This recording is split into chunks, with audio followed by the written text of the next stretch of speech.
I'm back with another full day of eating as a college student. Alright, pre-workout meal is cream of rice, some oats, blueberries, and chocolate protein powder.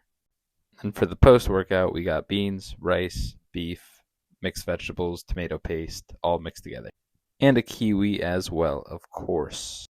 Next up, Greek yogurt, blueberries, walnuts, dark chocolate, and some cinnamon. I also had a low-calorie protein Ninja Creamy. This was absolutely freaking delicious.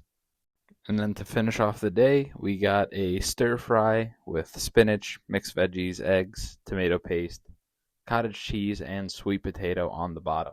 And that was the full day.